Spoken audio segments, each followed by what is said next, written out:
Sebelum melanjutkan, jangan lupa subscribe dulu, terima kasih. Bab 13. Ketika Xiao Churan keluar dari grup Xiao, dia sangat bersemangat. Besok nenek akan secara resmi mengumumkan pengangkatan barunya, dan dia akhirnya bisa merasa bangga.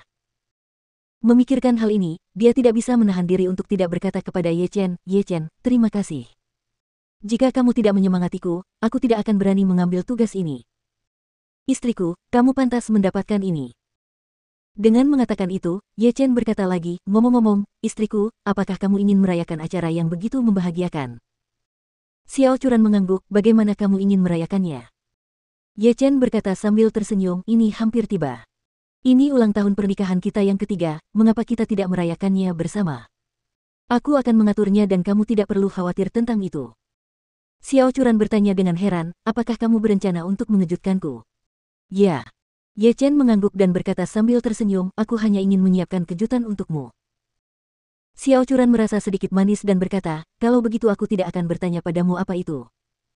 Ye Chen berkata, tidak perlu bertanya, tunggu saja. Untuk mempersiapkan ulang tahun pernikahan khusus untuk istrinya, Ye Chen memikirkan banyak rencana. Secara umum, fokusnya adalah pada kompensasi. Bagaimanapun, saya dulunya miskin dan tidak punya uang untuk membeli hadiah untuk istri saya, dan saya bahkan tidak memberinya pernikahan formal. Setelah berpisah dari istrinya, Ye Chen pergi ke toko perhiasan bernama Cui Jeksuan di pusat Jinling sendirian. Sui Kohin adalah toko perhiasan lokal paling terkenal. Emas, platinum, berlian, giok dan zamrud, bisa dikatakan semuanya tersedia. Marven ingin membelikan hadiah untuk istrinya terlebih dahulu, lalu pergi ke hotel terbaik untuk memesan pernikahan terlambat. Setelah tiba di Cui Gesuan, pemandu belanja melihat bahwa dia mengenakan kemeja Adidas bergaris 4 dan mereka tidak mau repot-repot berbicara dengannya. Ye Chen melihatnya lama sekali dan jatuh cinta dengan kalung giok yang terkunci di lemari. Kalung ini terbuat dari batu giok es kualitas terbaik, sangat indah dan elegan, dan sangat cocok dengan temperamen Xiao Churan. Ye Chen melihat harga jualnya, 13 juta, yang merupakan masalah kecil baginya.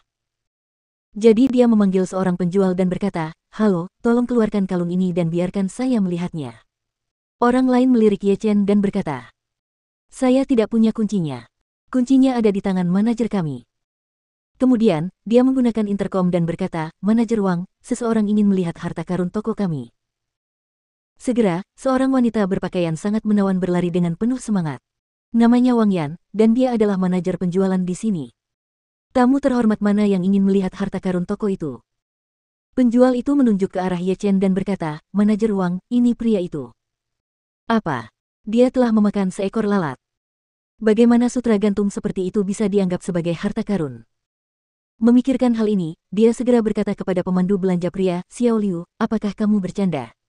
Orang lain berkata, tidak, pria ini benar-benar ingin melihat harta karun toko itu. Bisakah kamu membeli harta karun dengan menanam sutra gantung? Apakah kamu buta? Jika kamu buta, katakan saja sesuatu dan keluar dari sini agar tidak membuatku marah. Wang Yan bangga menjadi hakim yang baik terhadap orang lain. Sekilas dia bisa mengetahui orang seperti apa mereka dan daya beli seperti apa yang mereka miliki. Oleh karena itu, sekilas dia menilai bahwa Ye Chen hanyalah seorang miskin dan pecundang. Belum lagi harta karun senilai 1.300.000 yuan, dia pasti tidak mampu membeli kalung biasa senilai 1.300 yuan.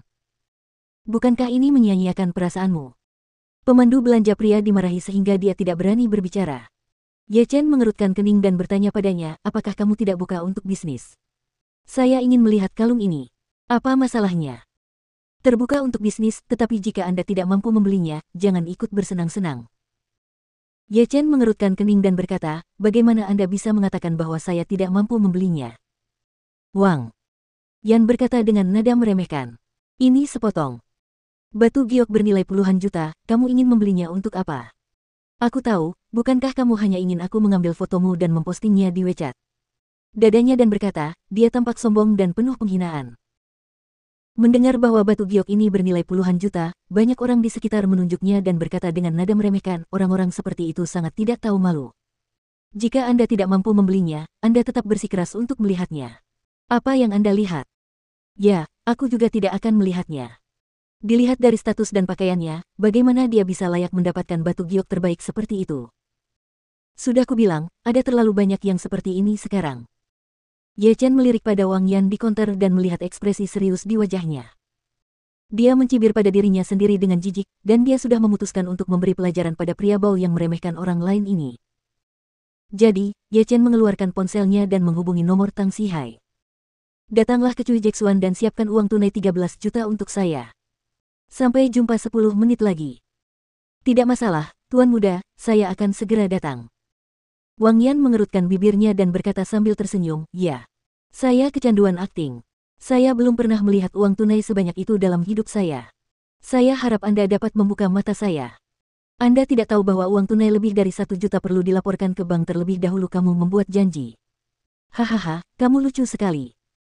Ye Chen mengangguk dan berkata, karena kamu belum pernah melihat uang tunai sebanyak itu, kamu akan segera melihatnya. Semua orang di sekitarnya membicarakannya. Kemiskinan bukan masalah, masalahnya jangan berpura-pura gemuk. Haha, orang ini sekilas tidak terlihat seperti orang kaya. Dia masih punya 13 juta, tapi dia bisa memberi 300 ribu. Saya memanggilnya ayah.